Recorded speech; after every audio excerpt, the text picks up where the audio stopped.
Hey, what's going on, everybody? It is Monday night. Usually I like to post stuff every morning to kind of get the day going. But the last 72 to 96 hours have been interesting. Um, they've left me in a lot of thought. There's a lot going through my mind in terms of, not in terms of what's next, but the decisions to make, the right decisions, um, what to do in terms of, to put it pointedly, I think the hardest thing in society is forgiveness, right? No matter who does wrong to us, no matter how horrible or, no matter what somebody does to you, forgiveness is always a hard thing to come by. But to me, it seems as a society, it's easier for us to not forgive. It's easier to hate.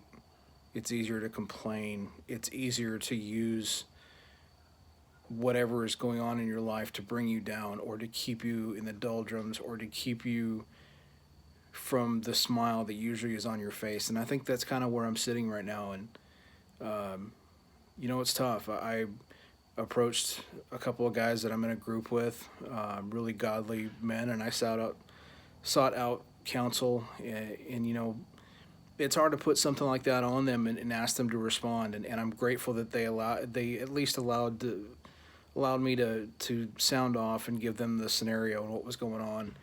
And I'm grateful that they are a sounding board, that they're good men. And I think that's really important. I talked about relationships over the weekend and being relational. And I think you need those people in your life and not the ones that will feed your negativity, but will hold you accountable, will pray for you. And sometimes, and I even told the guys last night, I expected at least one of them to go, hey, you might need to grow up a little bit. This really isn't that serious. But they didn't do that. So, those friendships that will kick you on the butt when they need to, but will also pray for you when you need it, and hold you accountable when you've done something stupid. But to go back to forgiveness, I think that alone holds us back from a lot of things that we want to do, a lot of things that we are doing in our life. We're on such a grind and we're on such a roll, and we're already struggling already with the COVID stuff and not being around friends, and a lot of us not around family.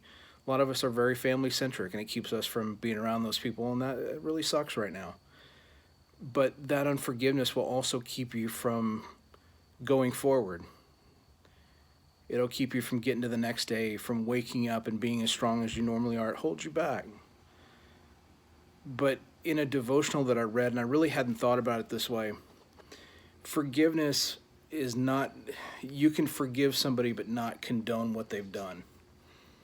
And I hadn't really thought about it like that, because a lot of times we look at forgiveness as, well, if we forgive them, we're accepting what they did. No, that's not it.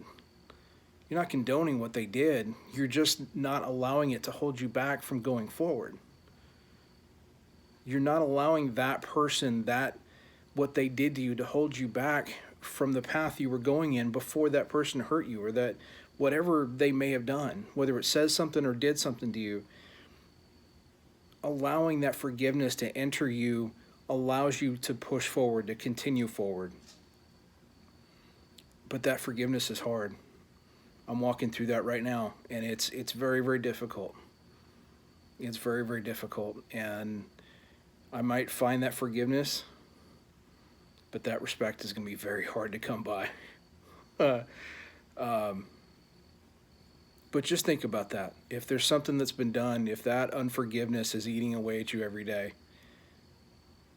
give it to God. Forgive them. You don't have to do it face to face, but forgiving them in your heart, forgiving them in front of God, forgiving them, just saying the words, I forgive you, and that weight releasing off your shoulders will allow you to go back to the destiny that you were already walking in. But it starts with I forgive you. That's tough. That's really tough. But we need to find it a little bit easier to do it. You're not condoning it, but you're lifting it off your shoulders so you can continue forward. Have a great night, guys. I love you.